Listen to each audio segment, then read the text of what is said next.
Stay tuned for the GSN Digest.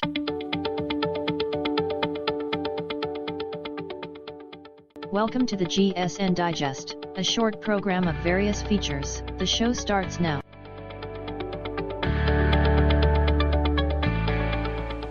It's almost mid-November and this is episode number 8. On Speaking Sports, we'll share some stuff about the CFL's Final Four. Exploring Space speaks of the possibility of high-speed Earth-to-Earth travel. Christopher Columbus is the topic of Pieces of History and will profile Gordon Lightfoot's illustrious singing career on Notations, but some vandals have been up to no good in Montreal. Here's the scoop on the News Watch. This is the News Watch.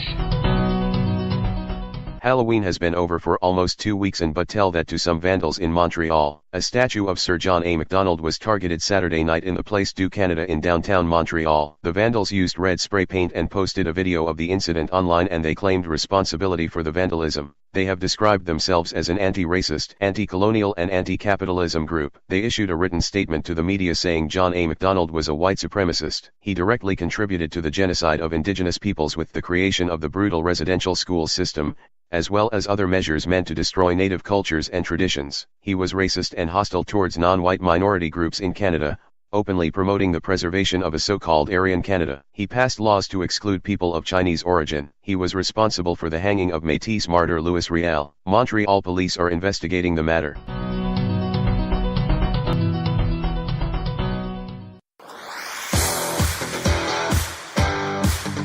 This is Speaking Sports, a weekly sports feature.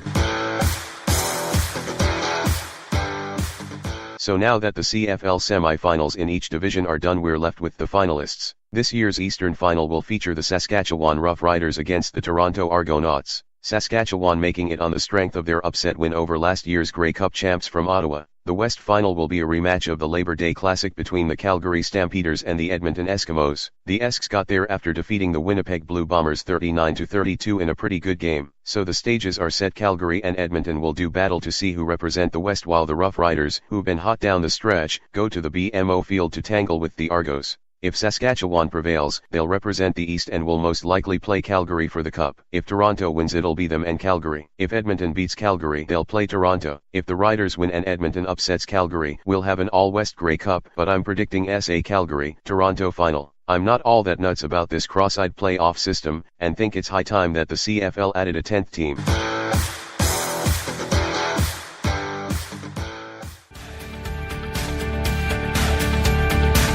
This is the GSN Digest, a short program of various features.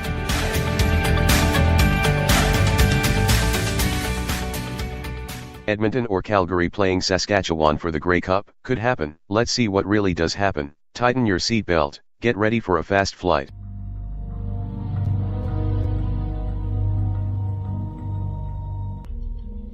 How would you like to travel at 4.6 miles per second? I'll bet most would think that'd be cool. Others might be scared stiff of it. SpaceX CEO Elon Musk has plans to have line of rocket planes that could take you from New York to Los Angeles in roughly 25 minutes. Leroy Tiao, a former astronaut, said launch insertion and entry would be similar to a capsule like Soyuz, with the difference being the final phase of landing.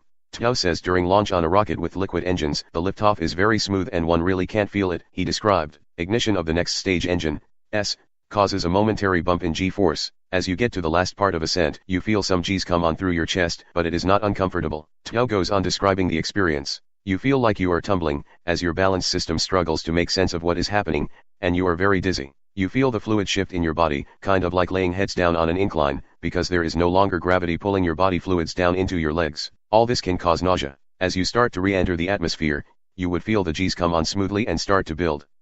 Tiao added this would not be for the faint of heart, and it is difficult to see how this would be inexpensive.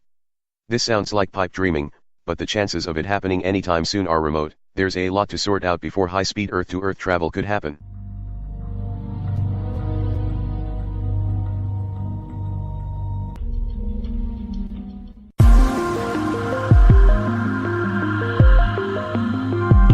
This is Pieces of History, looking back at the past.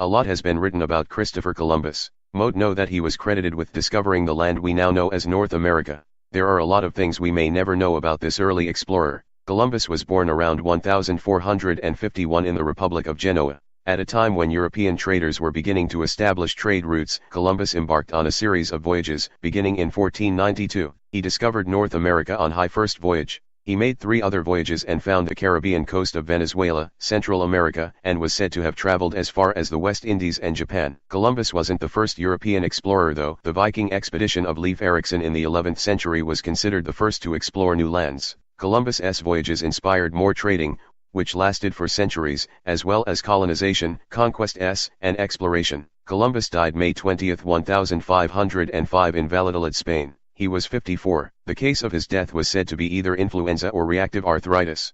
Much of his final years was spent bedridden due to various infections. Some of the medical texts of the time suggested that he contracting some form of sexually transmitted diseases like gonorrhea. His remains were moved around several times. His final resting place is said to be the cathedral in Seville, Spain. Although Christopher Columbus was known as the discoverer of the New World, he was also accused of being a tyrant and bully and man who tortured and mutilated some of his shipmates. He perhaps abused some of the powers he was given by the Spanish crown. Despite the accusations, his place in history will always be as the pioneers of exploration of the New World.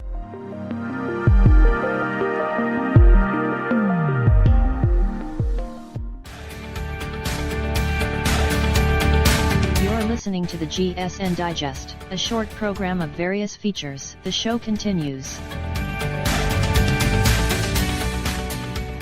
Columbus was sure an interesting guy, but maybe a bit of a bully. Gordon Lightfoot is still going strong. Give this a listen.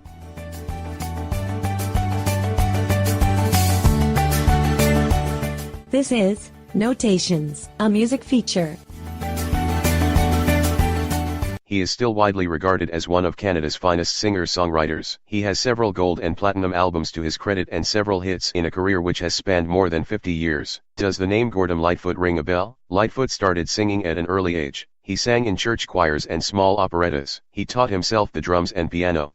In high school, he sang in small bands and was a gifted track athlete, holding records in the shot put and pole vault. After high school, he studied jazz composition for 2 years at Hollywood's Westlake College of Music. He was roughly 20 back then and Miss Toronto, so he moved back in the early 1960s. Lightfoot's music has been recorded by some of the world's best-known artists like Elvis Presley, Johnny Cash, Hank Williams Jr., the Kingston Trio, Marty Robbins, Jerry Lee Lewis, Neil Young, Bob Dylan, Judy Collins, Barbra Streisand, Johnny Mathis, Herb Alpert, Harry Belafonte, Scott Walker, Sarah McLachlan, Eric Clapton, John Mellencamp, Jack Jones, Bobby Vee, Roger Whittaker, Peter, Paul and Mary, Glenn Campbell, the Irish Rovers, Nico, Olivia Newton-John, Paul Weller and others. One thing Lightfoot does well is write and record songs that have historical significance, like his 1967 classic Black Day in July, which is about the race riots in Detroit. Another is his 1976 hit The Wreck of the Edmund Fitzgerald, about an American freighter which sank in Lake Superior in November of 1975, and Canadian Railroad Trilogy, about the building of the Canadian Pacific Railway during the late 1800s or early 1900s. He has recorded many great songs and has won numerous awards. In 1979, he was given an honorary doctorate degree in law and received the Order of Canada. In 2012, he received the Queen Elizabeth II Diamond Jubilee Medal by the Governor-General of Ontario. He was also inducted into the Canadian Songwriters Hall of Fame that same year. Lightfoot continues to record and perform to this day and just celebrated his 78th birthday. Group of Dashes, tune in next time for another edition of Notations. Well, Lightfoot could sure sing a pretty good story, can't he? The skies of November are turning gloomy, but we're staying indoors where it's warm. Bundle up, it's toque and gloves rhyme.